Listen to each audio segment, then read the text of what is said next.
Austria. Has a population size, I'm not sure, maybe 30 million, 60 million people. I somehow stumble about these figures, but it's still dramatic. And what's more dramatic is, it's in an earthquake area along the three gorges. You see here the elevation somehow. And the city has increased its population size on that level from a rather rural society, actually from the early 80s on until now. Very strong and fast growth. So if you look at the city and have like a panorama, one could argue, is it very beautiful, very, very nice? But it looks kind of modern. And it has been planned with kind of recent tools or knowledge how cities can be planned. But since everything had to be done so quickly, there are some points where you could think maybe some points in architectural quality or safety and adaptation to the needs of each of the people had been not done so rightly. Infrastructure means, or for instance, the adaptation of the rather rural society to that new environment with high density housings should have been a bit more elegantly be performed. As you see here, it's not bad to have urban farming and roof gardens. It's really a part still of the society there, and it should be implemented, but it should be implemented right. And it's not a matter, of course, it's a matter of planning ahead. And these are that kind of things with that city modeling techniques that we like to teach you in that semester, that you have the power still to think about different kind of level of details, working on the larger scale, working on the smaller scale, that you can do that. And we have some techniques that we like to share with you that you could maybe adapt for yourself and take advantage of. So, as you all know, we are already at that kind of peak here. Oops, new feature. Where we have now the change in between rural population, urban population. It does not mean that this still is a remaining part of a rural population in the end. It even means more that this rural population has to be even more connected to the city. So even now, if you're living somewhere, maybe in Appenzell, you just get into the train and within half an hour or maybe 45 minutes, you're inside Zurich. So it's about the connection, how you are connected from your rural system to the urban system. So seen from there, we have some of the motivations are, of course, all that urban environments need to be more efficient with energies, since actually they are very nice comparisons of physicians and physicists. And they made studies about what is actually the amount of energy that each mammal is taking into account per kilogram weight or gram weight. There's a certain amount of kilowatts what comes out in the end. And there is an equilibrium. It's almost everywhere is it scaling very well. It's almost everywhere is the same. If it are mice, or if it are elephants, or even whales, it has always the same figure. So it seems to be there is like an equilibrium for a kind of an organic system. If you compare that to a city is cancer at the moment, and that is something that we should keep in mind. What we are doing, as hard as it sounds, what we are currently doing as architects, we are producing cancer. As urban planners. We have all the great intentions in mind, but if you don't start to think about how many different kind of systems are really interconnected in a city, at least start to think about, are we producing cancer? So for instance, if you have a city like Zurich here, very local problem, which has a actually almost perfect density, we could argue about that in detail, but let's say, and then to add to this perfect density with all the little problems of traffic jams, for instance, some high-rise buildings, which had happened just a little while ago and still plan to continue, we should think about it. How is the traffic solved? What will it mean to the local community?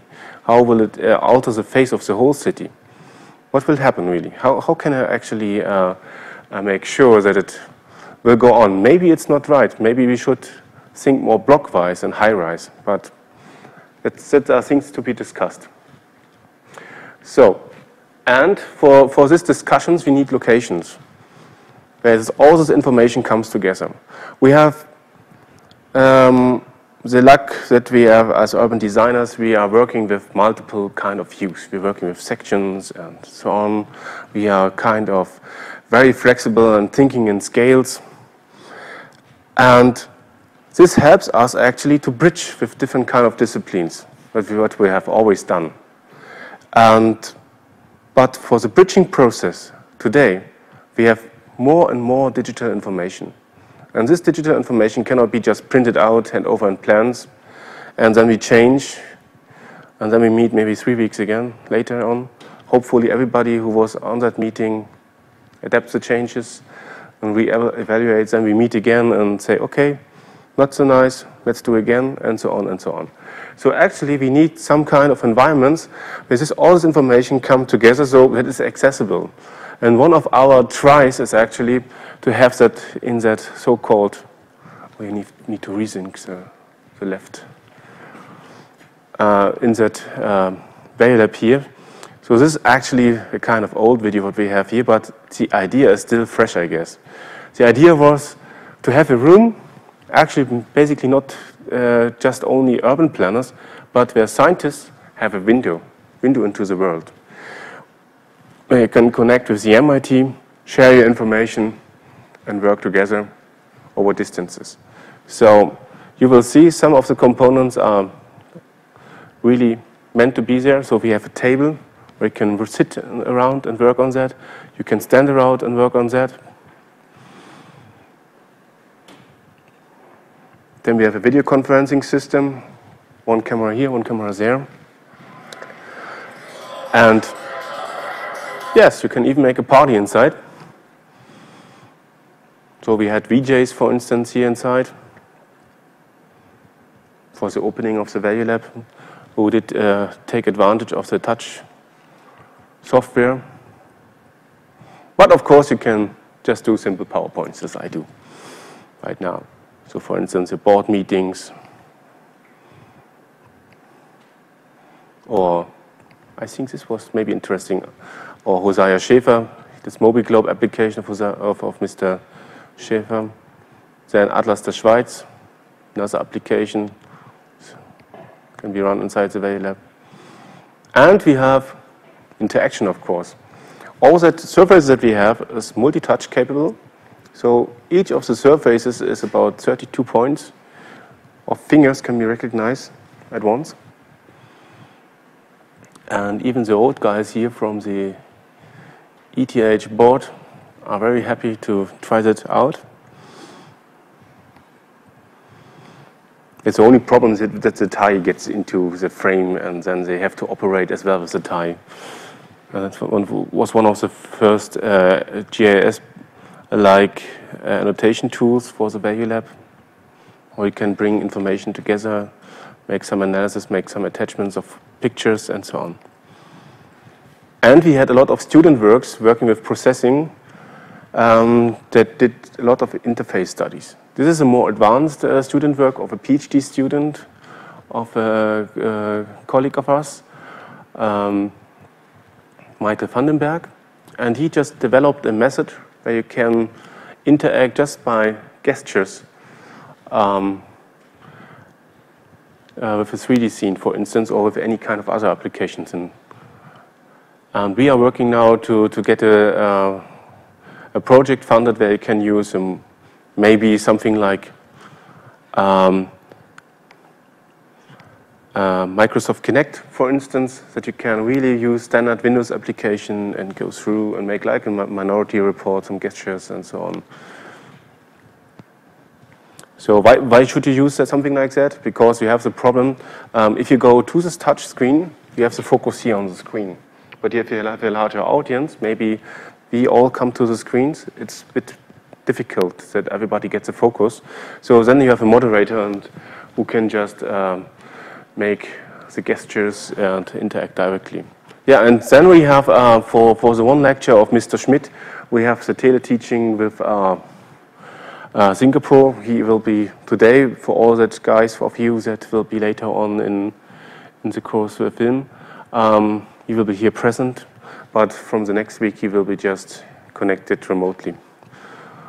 Yes, then you can operate by at Value Lab from remote. For instance, we have some data sets. You can modify the data sets from outside.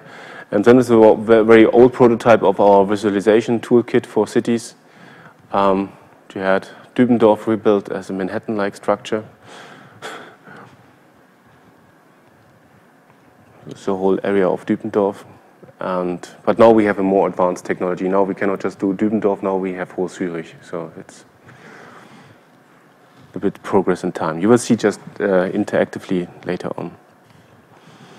So one of the students' works from the last years. So for instance, some people rebuilt Tokyo, the lookalike Tokyo, made first an analysis, as you just saw on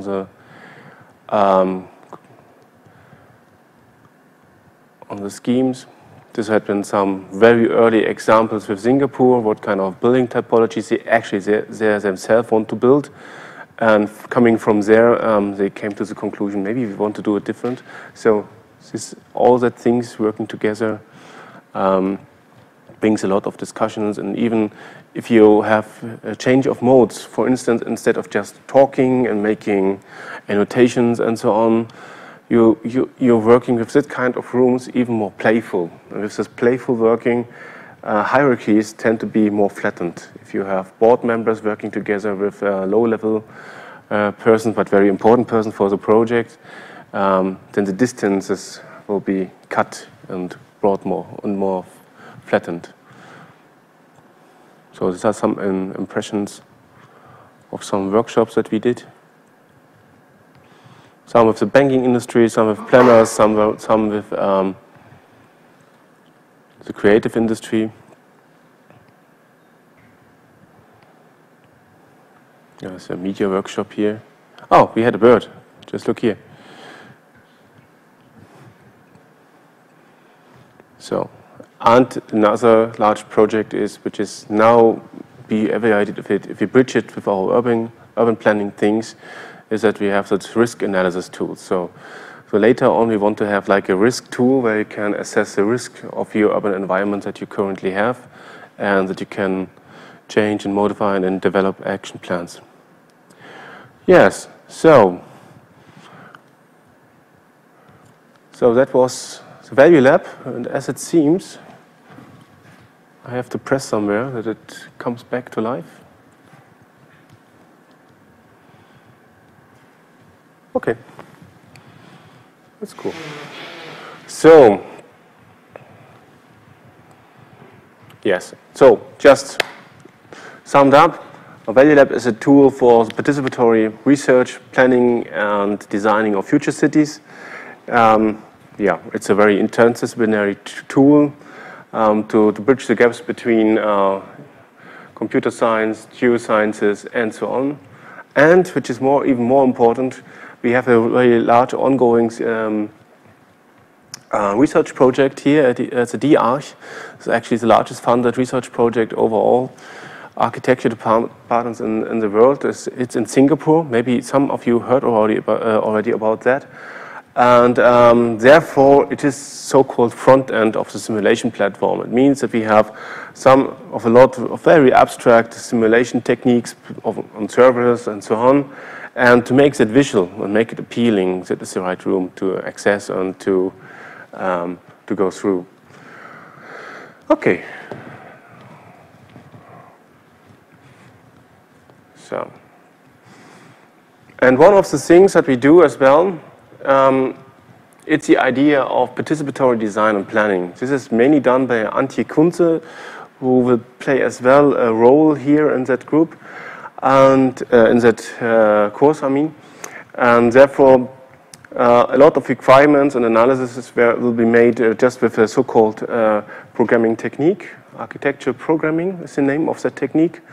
Where you make an assessment of your location that you have before defined, and then you do that together with stakeholders, and you get all that information from them and try to gather everything together. So that means that you have then input for your own design evaluation cycle. So first you want to set up the requirements for design, and this kind of technique can help you to get a rather clear view from the stakeholders. So this can be people that are living just in that block. It can be persons who are having the money, the investors, so to say. It can be political persons and so on. All the people could be put in one room, and you can make discussions and work it out what are actually the requirements and what you want to do in that area, for instance. And then that kind of ideas can be put in a digital model for a computer and brought into simulation. So it's the first part of our simulation cycle that we have. And after you have the simulation, you have a visual representation of that, and that visual representation can be used with other experts to evaluate and then to feed it back via the urban design group with urban designers, then back to the stakeholders. And then you have a circle that goes around and around, and ideally, after a few iterations, you have a very nice glimpse what you actually want to do in the end and what kind of things you want to pursue. So, but therefore, you need to come from somehow satellite imagery or some cadastral plans to a three-dimensional plan. And how can this be done? First, you can say, okay, I have my cadastral data, or maybe my satellite imagery data. So it's my cadastral data overlaid just in a perspective. And I have certain kind of attributes here on that points. And this kind of attributes have certain kind of annotations about land use, about maybe statistical data for some department for statistics, how many households are inside, what is the income, or what kind of industry in particular is inside. And then you have a certain knowing about that, what may be the volume, maybe you even have the volume attached to that information, and you have a simple extrusion. So that is basically what Google Earth is more or less already doing. But then if you want to add more detail, it becomes tricky. So for instance, if you have all the kind of roof lines on top. By the way, Germany and Switzerland are working hard at the moment to have a three-dimensional model of whole Switzerland or whole Germany. And with all the industry connected, how to refresh that model in a certain kind of time span. That's kind of still unclear. And then they want to come onto the next level, of course. They want to have roof lines and facades. They want, so to say, almost perfect reconstruction of the whole city's geometry that is already there. And but how to change, since there are a lot of changes always performing, and to do that is kind of very unclear. With traditional methods, it's really hard to do that.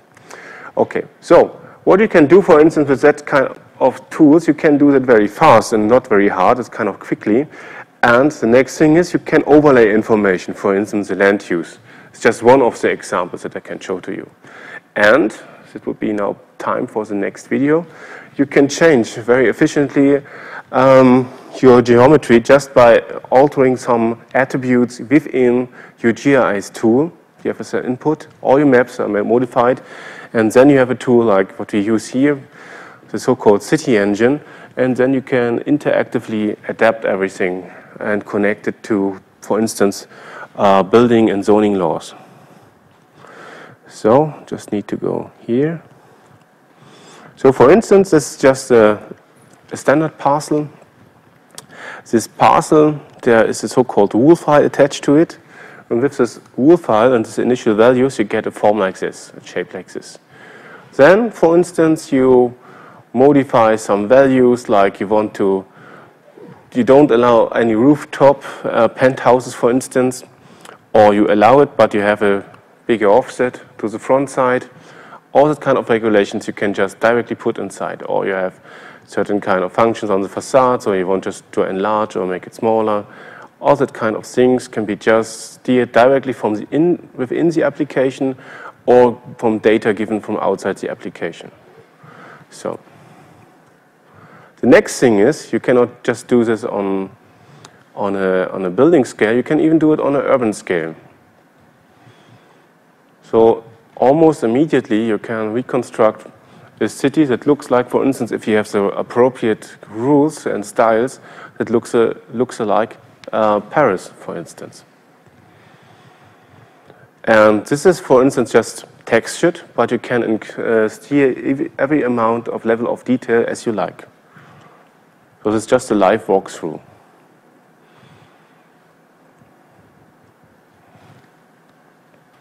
And further, that is almost, I guess, the dream of every kind of urban planning, urban design student.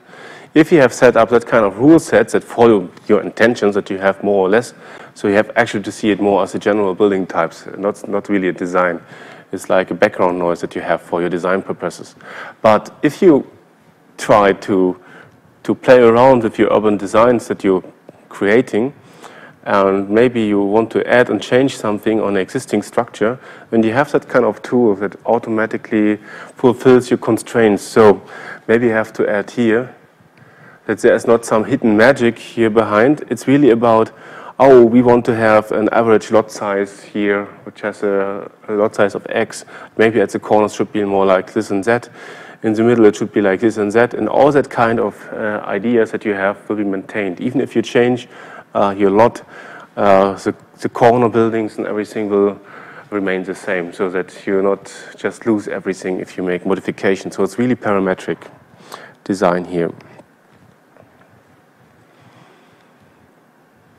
So for instance, if you say, okay, I want to have a street here, just do it, and so on. So for instance, if you have a new planning field here, and you just fill it in with so-called black background building typologies that you have for that area, like this, like parameter blocks, and you want to change some idea, have some new ideas about the accessibility somehow, you want to change, then you can easily just try out different kind of layouts.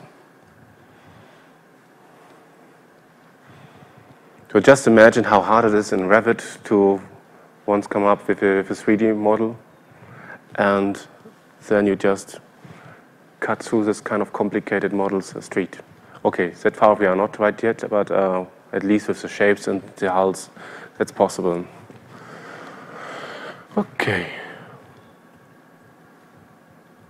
Oops, I don't want to have autoplay. That's shit, I guess. Okay, sorry. Let's record it. So,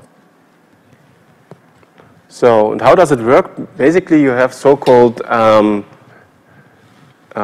building typologies that can be preset by yourself, and major building typologies that are built in. For instance, here you can really steer what's the distance in between buildings, what's the distance to the streets, and you even can automatically report the ground floor area ratio. That's really, really powerful. And how does it work? How do you come actually to that models? Maybe a short glimpse. We get into more detail in the next lectures. For instance, if you have a simple building like that, the cruciform skyscraper of Corbusier, you will find out you have some kind of geometric components that are here, described here, detached here, and then you have some parameters, in that case just 7, that more or less describes the form, the shape of the building. Okay, this is a very simple scenario, but interestingly, with a lot of building, it's almost the same. If you have some messing is mostly more or less kind of very easy. If it's not a very organic form, of course, then it's a bit tricky. And if you just modify that kind of parameters that I just showed before, the 7 ones, then you get kind of quite different designs in the end. Just with the basic example of the 1920s cruciform skyscraper of Corbusier. So just imagine if you have a different kind of input that can steer your parameters here, and you modify with Z the shapes here, that could mean that, for instance, if you connect the sunlight to that, or shading, or maybe noise, you can just modify the shape automatically with that kind of parameters. Of course, you need, as an architect, you have to evaluate, does it make sense? Does it look beautiful? And so on. Has it architectural quality? But just coming from that. That's very interesting. Looks like Mario, Super Mario. Okay. Yeah. So basically, if we come more in detail to that, everything behind that are rules and the nesting of rules. For instance, this is one basic footprint that we have here. And on this basic footprint, we place 3 shapes. So this is with a very low-level description how you can do that. You have a certain kind of position. You have to move it around. You have to scale it right. And to say what is actually the name of the shape. So that's the basic idea of that. And you can do the same, more or less, with facades. And here you say, for instance, I have a certain kind of pattern. I want to have a ground floor. I want to have a ledge in the middle between ground floor and upper floors. So you have distinction between a pattern for the ground floor and for the upper floors. And then you just make a very short description about that, how it should be actually splitted into that pieces. And therefore, we have, for instance, a ground floor noted as a shape annotation, and later on just floors, and then we have the kind of parametric operation of a repetition that automatically, independently, how large actually the facade is, it will automatically adapt to the height without any distortions. If you set up the rule rightly, of course. So, and the same you can do with parcels. So this is a very strong, colorful parcel, but it's a different kind of distances and offset zones, different kind of compositions of that. And you can have that, of course, not just, as you see now, not just on the very detailed part for the building, on the facades, on the parcels. You can do that with the whole city. Hoi. Seid ihr um circa? Eher 10:30 Uhr, oder? Wie spät haben wir es jetzt? So, this is Mr. Remo Burkhardt. He is the manager of the Future City Laboratory, or the SEC in Singapore, and he was the inventor of the Value Lab, so to say. Okay, okay, ich spreche schneller. 10:30 werden wir Ja. probieren, es mit Skype zu machen. Ja.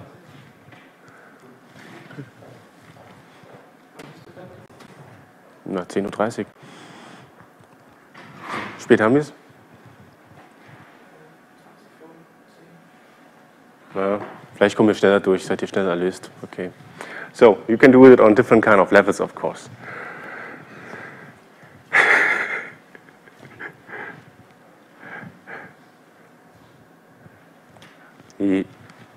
Oops. I guess he had an appointment to use the video conference system today, and somehow his agenda was not updated. That now the semester started, so okay. And all that kind of information that you have, you can use it, for instance, to think about maybe, hey, if you have some knowledge about kind of passive design strategies. So we know if you do like this and that composition of building shapes, we can let the air flow in between this kind of very narrow streets and so on.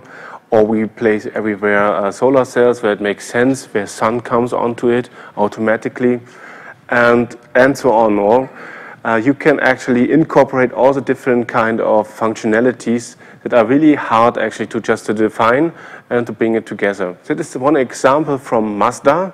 Mazda, you maybe know that already? Who is not knowing Mazda?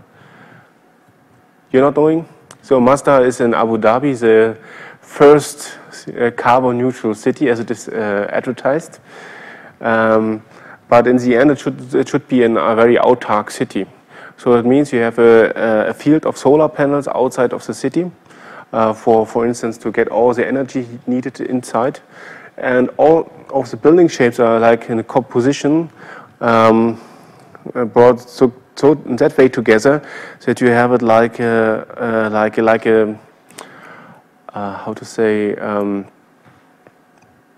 like a very passive synergy of airflows between day and night changes of the temperatures of the desert and so on. So every time that the night becomes cool, the hot air gets out at night and the fresh air pumps in. Just how the layout was done rightly, and even with the orientation of all the streets and so on had been done.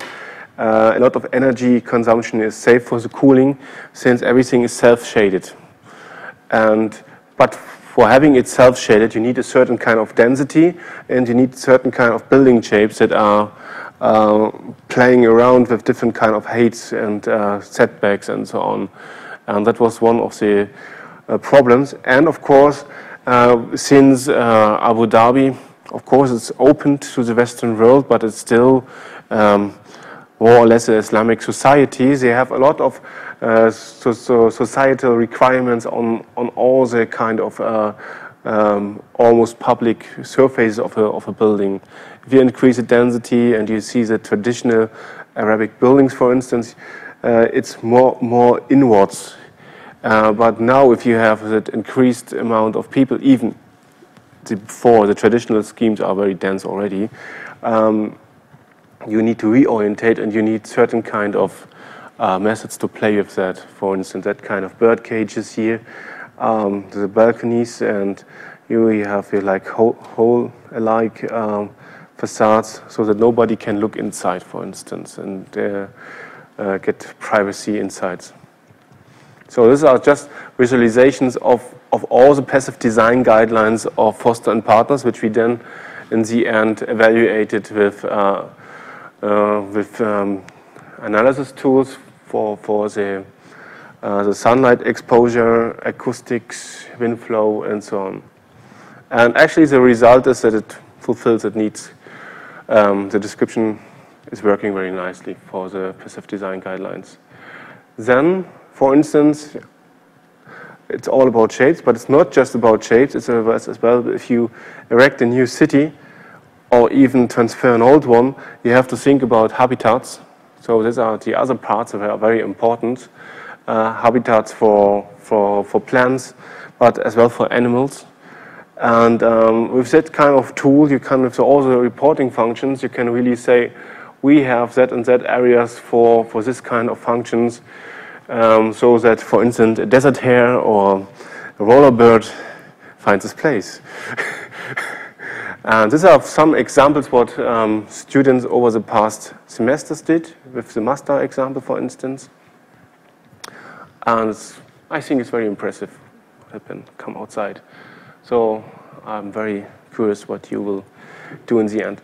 Then you can, of course, use all that kind of reporting functionalities that you have inside to find out per building or per city the CO2 emission, for instance, if you set up a right model. This we will discuss as well. This is a very important point for future city planning, to get a better knowledge about that, what's actually happening inside the city. And then you can, of course, discuss this with all the decision makers if you have that information available.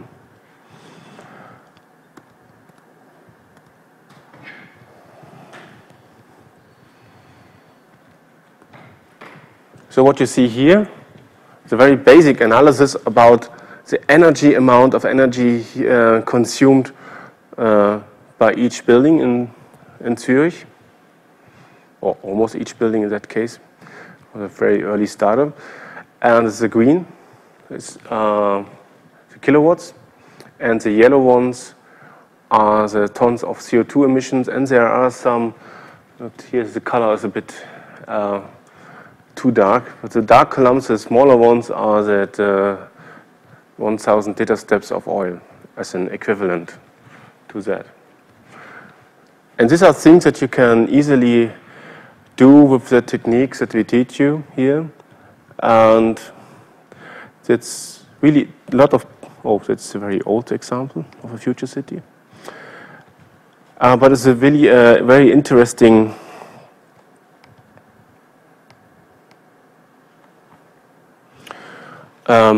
technique actually to have a first estimation what your city is going to be about.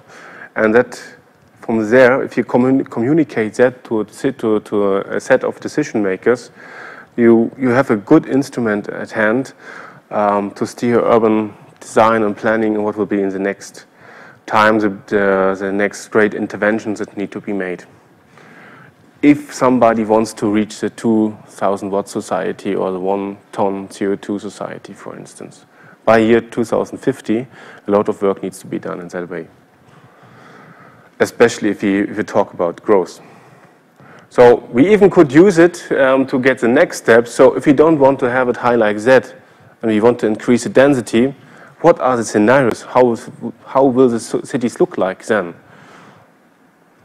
Maybe if we increase the factor of the population size in Zurich by factor 3, and we don't have any kind of fossil fuels available, maybe we have a very densified city, and even cultural and national heritage like the Zürichberg, and on the other side, actually the picture is a bit bigger. You see on the Uetliberg, there's as well wind farming, which is at the moment a total no-go here in Switzerland. Wind farming, there's a big lobby against that.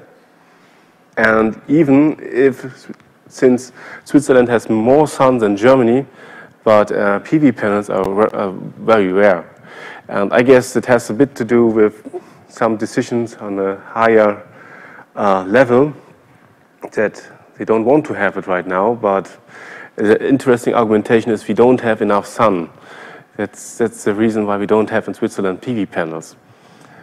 It's very interesting if you see now the big market share of PV panels installed in Germany through the last 10 years, and they even have less sun, and it works.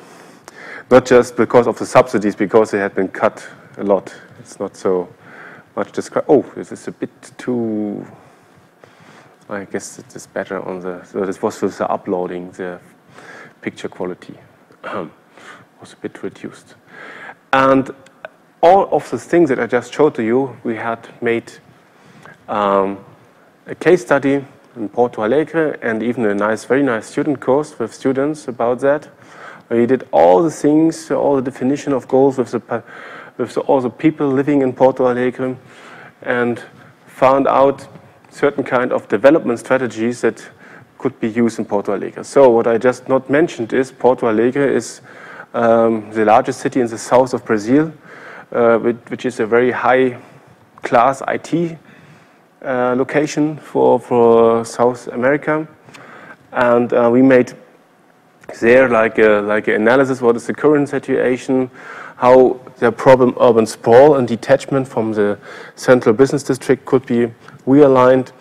And therefore we used some analysis tools on the regional scale. What is it? Traffic interconnectivity, how you get from your workplace, and so on, how connected you are actually, and then made some predictions for the future years to come, how this should be actually intensified, not just with building lanes for cars, but it's more like for public transport and so on, and how this could be, if you do it right, at least the computer tells it like that. Of course, reality is more complicated.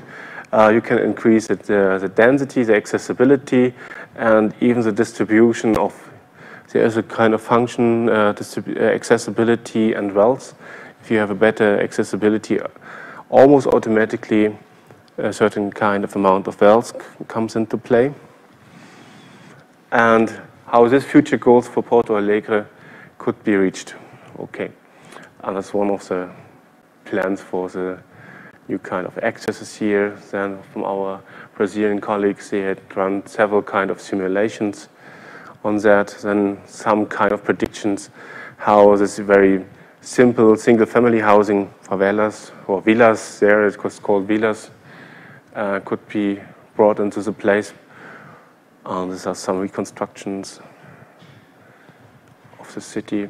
Or instead of here, this area has been just next to a large river in Porto Alegre here.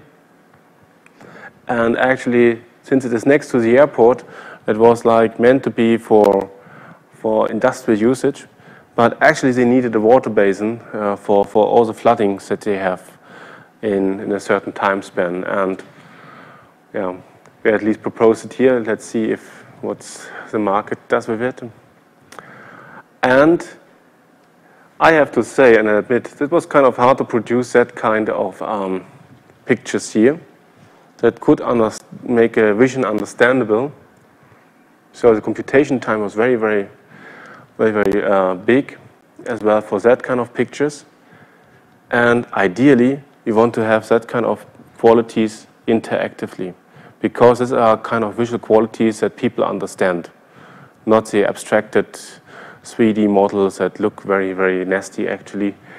And therefore, there are new kind of technologies available, and which may a bit change the gameplay in the next years, that you connect a GIS database, maybe with a tool like City Engine, and create automatically with a certain kind of framework photorealistic lookalike cities that you could use for planning. And one example I can just show you here on the table that we have already here. So in the end, you have like that kind of descriptions of cities. Then you make like certainly better tools than these classical front ends are here. You make modifications to that with your stakeholders inside workshops and so on. And then you get an update to this visualization automatically, or you get like information about the performance. And you can change and look and compare. And these are, I think, personally, the next steps, what we will do here.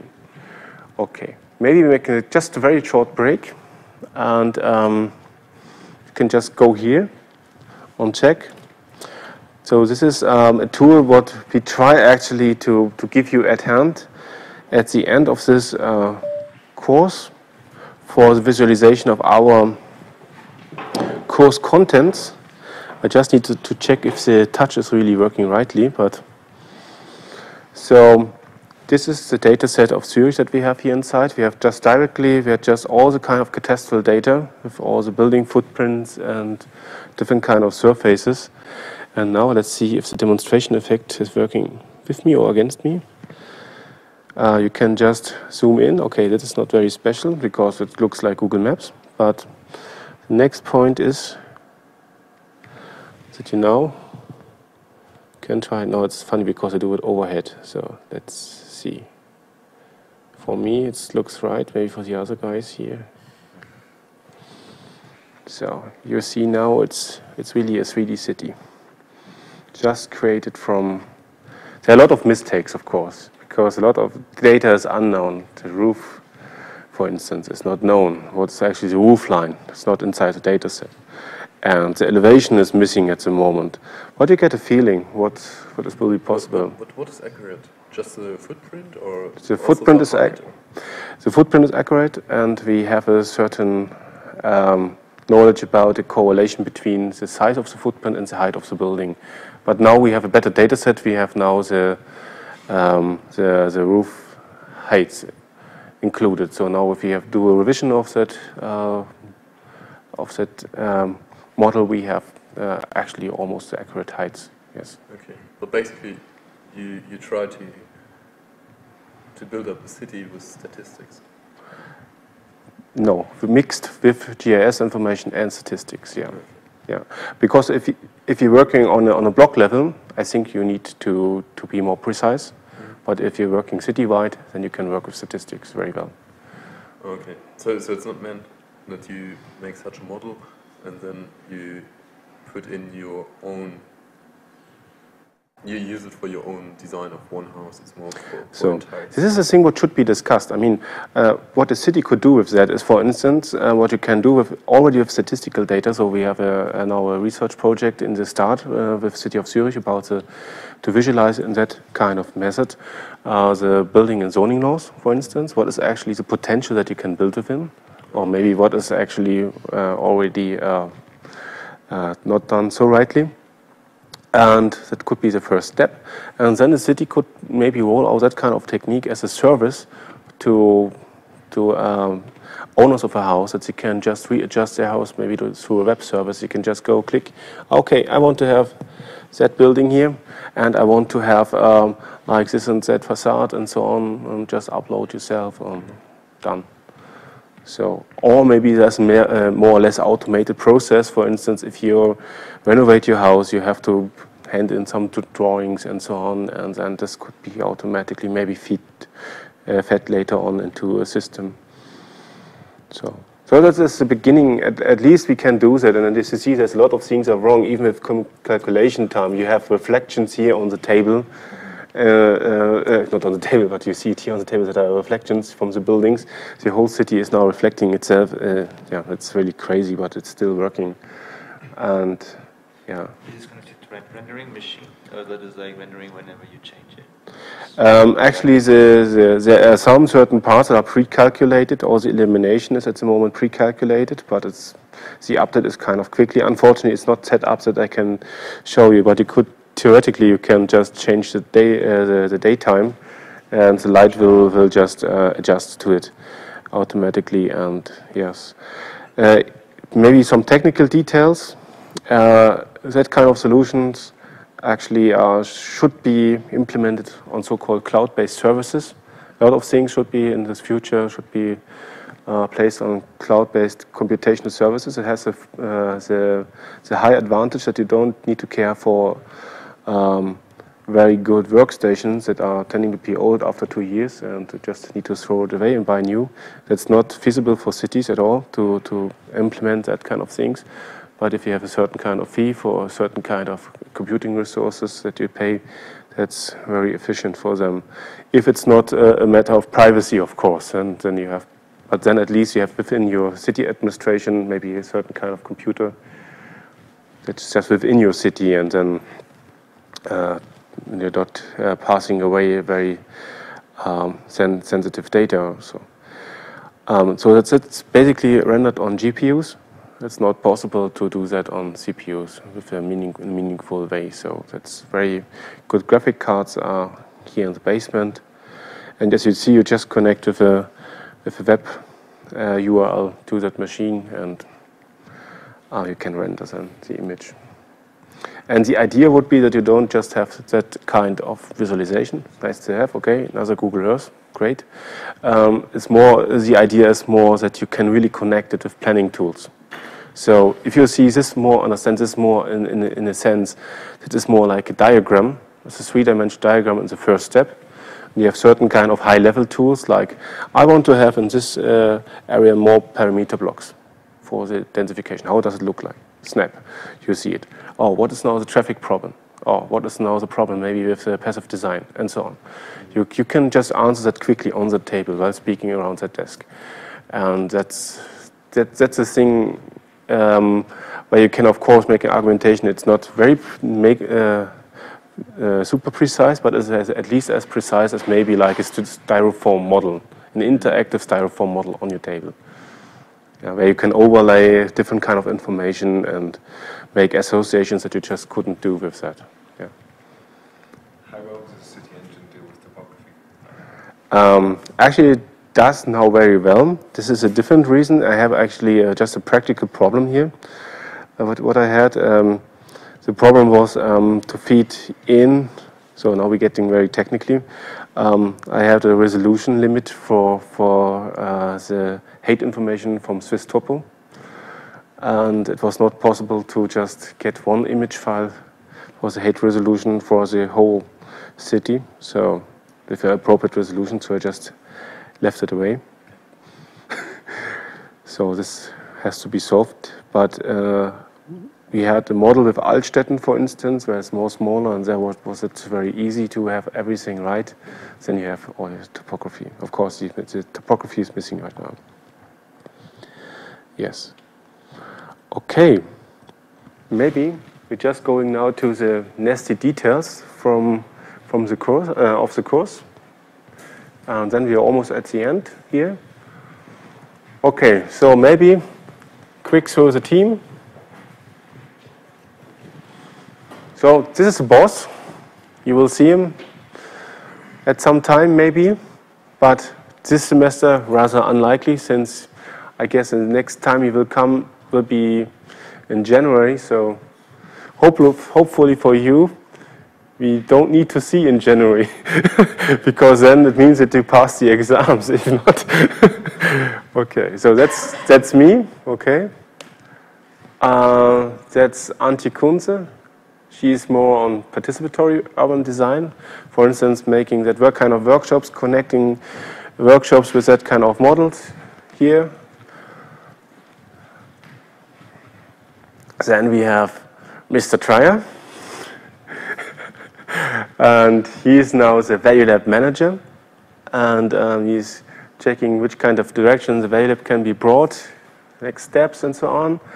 And he is as well interested in all the kind of interaction methods and visualization tools, and he will tell you a bit more in a lecture later on of this course. Not today. No, not today. Then we have Tobias Wohlschläger, our famous student assistant. So now finally we got him here as a student assistant. Before that, he was always doing our courses very nicely. So even if parametric design and Rhino and massive crowd simulation, you can ask as well Tobias. But actually, within his working hours, please just ask him about the topics of our course. Was not so funny for you, Tobias, huh? So, and then it's a very important person, because she will fix everything if it's not working. Not the code, of course, but if you're not coming into the computer lab and so on, you need to go to Dennis Weber. Just as a reminder, she is here between 9 and 15:30, but not on Wednesdays. So just keep it in mind. If you have a problem, you don't come into the room on the computer lab and so on, just go to her and she will fix it. She has also strings in her hands to do that. And yeah, a very important rule for that course is all relevant information for this course is only to be found on our website. We have a big problem, personally, I don't know how it works after now a few semesters that I've done here, with this eDots or My Studies, what is called on your side, has a lot of very old and not very dated information. Even if I try to change, it's not changed, and so on. So please check just here. And for all the exercises that we will do, you will find each kind of exercise as well listed here. So you have the exercise and the course description always here. And we do podcast recordings where you can see everything in the end if you're at home and you have nothing better to do, and the latest blockbuster is just overcrowded advertisements. You can just check the podcast from this Monday morning and all the others. Okay. Then we have a very important location where you have to connect yourself to. We have a so-called Schmidt-Stutt share, and it may be that it's not working today because the system administrator just sent out the list with all the contact data of yours, and as it seems, our system administrator is not yet here, and I guess maybe mid of the week, end of the week, you should have access to this sharing location where you need to put all in your results and so on. And you will find as well all the kind of materials and all of the kind of project data later on that share. So maybe the course structure, very briefly. We have a lecture and the topics in urban simulation, modeling, and participatory planning. So the exercise is more or less a practical application of that. And you have to submit it in a written form. And you have your computer examples, always your project data that you need to submit. In this case, this semester, as it was the last one, the case study area is Altstetten. So we are kind of connected to a research project here. And therefore, we use Altstetten as it was one of the case study areas in the research project, as one of the areas for our course. So next semester it may be some other locations within the Limmatal. So now very important for you, you need really to check these dates if they are working for you, and if you just are available on one of these dates, please come as quickly as you can to me to fix the date. We have in this course now with the new kind of regulations for advanced courses or Vertiefungsfächer, we have to do now real standard examinations. Before that, we just did something like a test, and you could just repeat it any time as you wanted to. And now we have to do examinations, and as we found out, it's somehow hard sometimes for people that invest a lot of time into the exercises. Sometimes the efforts are not in the best way reflected in the tests, in the written tests. We think it's better to do oral exams. And therefore we will be available, will be handled by Lukas and myself, just one person per test. On December 12th and 13th. So you really have to check if you have design classes or something else on that dates. And if you already know, you should already send us an email and get a date as an appointment already today. If you already know, you should do that so that we have an agenda for you. Okay. And you need to have to be eligible for the test. You need to have at least 80% of. Yeah, they should be 80% of the semester should be inside the course. Therefore, we have the signature list.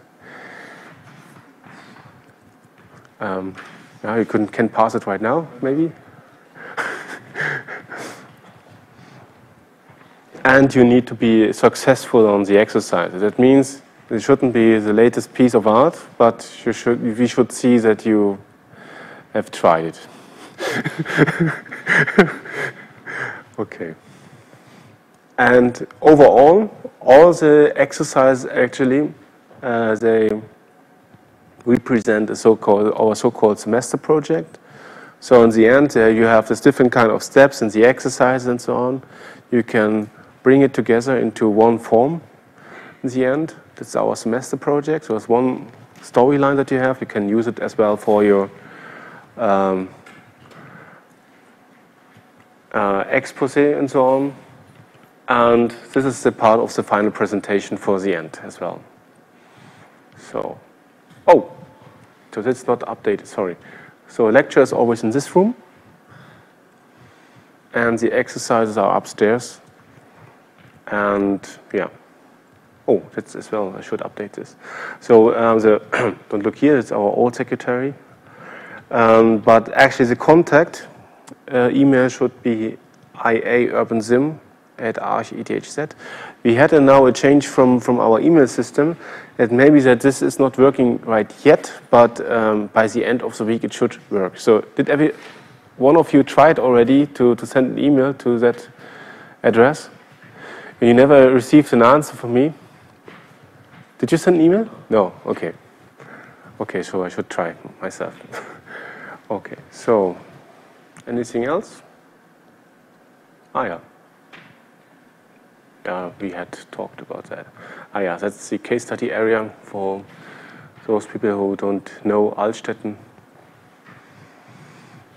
And another rule, what I forgot to say, is all the exercises will be always online after each Thursday after the lecture.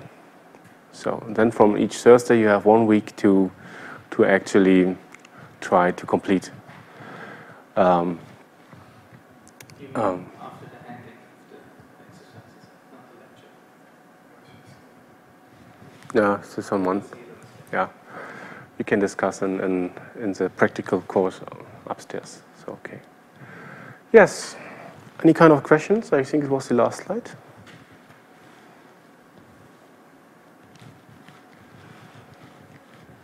No? Want still to participate? Yes. So all the things that we do here will be published online. Yes.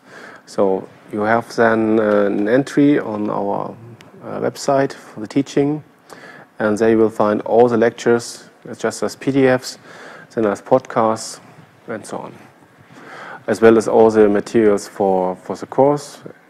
If it's not there because it's too big, you can just find on the Schmidt-Stutt share. Okay. Yes, please? Can you give us the address of the server? Yes. Now, later on? It's a Schmidt server. Well, schauen, wo es ist. You see it on the website. Da.